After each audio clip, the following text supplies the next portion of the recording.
to my channel. I know I said I would do a Q&A for you guys. I think it was like 2 weeks ago. I'm so sorry I'm late. Life happens, I have kids and a lot of things going on, but I am sitting down to record that video today. So if you're interested in this video, just keep on watching. Number 1 was asked, how old do you have to be to work at Walmart? You do have to be at least 16 years old to work at Walmart. Question number 2, what are some of the shifts? So I work the 5 to 2 shift. They have 6 to 3, 7 to 4, 8 to 5, and then you can work 11 to 8. That's for OGP. As far as other positions, they do have overnight stalker and like cashier and stuff like that. I'm not familiar with those positions, so I'm just strictly talking about the pickup grocery delivery department at Walmart. So those are the shifts that you can work in my department. What are commodities? A lot of people were asking me, like, I like the video and everything's explained so well, but like I still don't know what it is. So when I talk about commodities, I'm talking about the categories that you can choose whenever you are going into your pick walk. And when I say pick walk, I mean whenever you click on a category, those stickers print out, and up until you pick the last item, you are considered to be in a pick walk. So those commodities, I know I've shown it in a previous video, but I'll go ahead and explain it in this one as well. There are a couple of commodities you can choose from, and I'll start with the easiest ones first. Well, the ones that I think are the easiest. You have chilled, and so when I say chilled, I'm just talking about all of the items, or think about all of the items that you would buy from the grocery store that you would put in your refrigerator. That is the chilled commodity. Frozen, the items that you put in the freezer. Ambient, those are items that don't need to be in the freezer or the the freezer or the refrigerator. Items in your pantry, those could be considered household items, paper goods, all that stuff. That's what I say when I mean ambient. But whenever you're going into an ambient commodity, that is strictly the items that you'll put in your pantry, those grocery items. That's ambient. Let's see, general includes medicines, beauty products, household items, so cleaning products. It includes dog food, cat food, paper goods, so paper plates, plastic utensils, cups. Then you have lawn and garden. That's kind of self-explanatory, so like mulch, bird seeds, plants, anything like that. Toys, that's also self-explanatory. And then the last commodity that you have, if I'm not forgetting any, is unknown. And if you see this pop up in the commodities that you can choose from, do not be scared. I know I was scared at first. I was like, unknown, what does that mean? It's kind of self-explanatory. It's just the items that were not put into the system correctly. So that could be, like right now we're getting into the summer season, so all the fruits and stuff. Sometimes the people in grocery don't necessarily have time, or it might have slipped their mind, to put where the peaches are or where the 24-ounce blueberries are. But if you're familiar, then you'll know, like, oh, okay, well that's probably in produce. That's what I forgot. There's also produce. But I'm talking about unknown. So unknown, they could put that in there and it won't have a location. But obviously, you know, okay, well, I'll look by the fruits and you'll see peaches and you'll just grab it. Those are the items that don't have a specific location. Every other commodity, once you get into your pick walk and you start to see the items, it'll tell you exactly where it is. So that is the unknown. Like I said, produce, and I think that's all of the commodities that are left. Someone asked me, does each tote represent a different order? Yes, so on the cart that I push while I'm picking items, there are a total of 8 totes. So that means I could be picking a total of 8 orders at a time.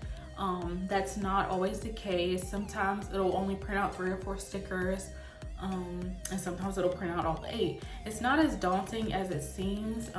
Each tote is not going to be completely full, or you could have a walk where it's all completely full, but that's not guaranteed either way. So I wouldn't be afraid or to think that, oh my god, 8 orders, like, you know, it's super easy, I promise. What is a pick rate? A pick rate is how many items you pick per hour. So Walmart they are super big on metrics and stuff, but I wouldn't be too concerned about that. Even though, like I said, they are big on metrics. They would like for you to pick at least 100 items an hour. Now, when you're first starting out, that is going to be a little difficult. I know my first few weeks, I was about at 90 or 80 items per hour, which isn't bad. But like I said, they like for you to be above 100 or at least at 100. And that pick rate, it depends on how fast you are, and it also depends on how many items you actually find. So if you're in your pick walk and you're looking for items and you're not able to find it, and they have a little thing on the screen that you can press that says item not found. If you're constantly picking item not found, then that can make your pick rate go down. So make sure that when you are out looking for items, even if it says in aisle A16, make sure that you always check top stock, which is the items all the way at the top, that you check right beside on the left and right of where the item is supposed to be. And you can also check end caps. Just make sure you do and use all of your resources to be able to find that item, because if not, and you're constantly picking item not found, that will make your pick rate go down and it'll hurt you in the long run. So just try not to do that as much as possible. And does your pick rate have to be over 200? No, it doesn't. I know that it just depends on what commodity I am in and what commodity that I start out with. If I'm starting out in frozen, usually my first time pick rate, another thing, first time pick rate is the pick rate that you get when your very first pick walk. That rate is your first time pick rate, and that is what matters the most, I would say, because that first time pick rate, it means a lot. It shows the store, are those items in stock, are those items where they're supposed to be, and it also shows how fast you are that very first time. So back to what I was saying. Does your pick rate have to be over 200? No, but I know certain commodities, like if I were to go to frozen, I'm usually averaging about at least a 200, my very first pick rate, just because I know where everything is. I know frozen like the back of my hand. I know chill like the back of my hand. Just started getting into produce and ambient, so I'm learning those more as well. But yes, my first time pick rate usually in frozen is like at least a 230, sometimes a 250. I think my highest was like 280. That was probably my highest first time pick rate. And then after that, I usually average about 152 if I'm constantly moving, you know, constantly getting into pick walks, do what I'm supposed to do. On some slower days, it is hard to keep that pick rate up, just in case if you're having like really slow drops and people aren't ordering as many items as they usually do, or putting in as many orders, then that pick rate can vary. But usually, like I said, they want you to stay at least at 100. Is the job easy? I say yes. I say that job is fairly easy. If you're looking for an easy part-time job, if you're just getting into the workforce, or if you've been, you know, just looking for something just easy to do, if you're looking kind of like to get a little exercise in while you're working, I would suggest OGP. Well, now it's called OPD. I don't know what that means, so don't ask me. Now it's called OPD. If you're looking for that, I would definitely suggest being a Walmart shopper, because you're able to exercise and shop for people at the same time, and I think that's a win-win for me. So yeah, the job is fairly easy as long as you know where the items are, and as long as those items are in stock. It does get difficult when it says it's somewhere and it's not, because then you have to do a little manhunt real quick and try to figure out where the item is. I don't know, a lot of stores don't do this, but I know my store makes us shop in the back room. So whenever you cannot find an item and you click item not found, you'll end your pick walk, and then at the very end it'll say exceptions, and that exception commodity is basically just the items that you weren't able to find the first time. And so when you click on it, when you click on an item in the exception commodity, it'll show you where the item is in the back room.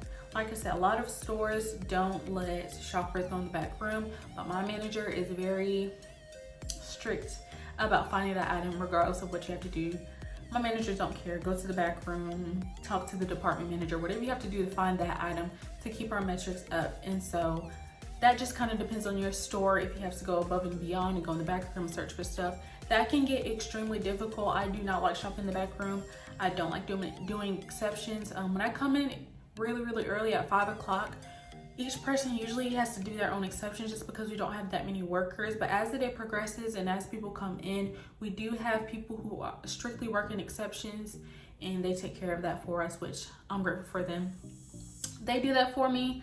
But like I said, early in the mornings, we don't have that many people, so it does get rough having to find items that you couldn't find the first time. Because if I couldn't find it the first time, what makes you think I can find it the second time?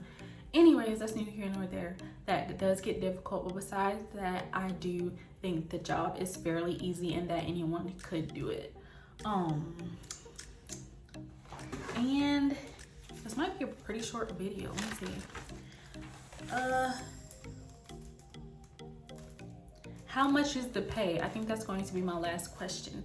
The pay for me, and I live in North Carolina, it is $13 an hour.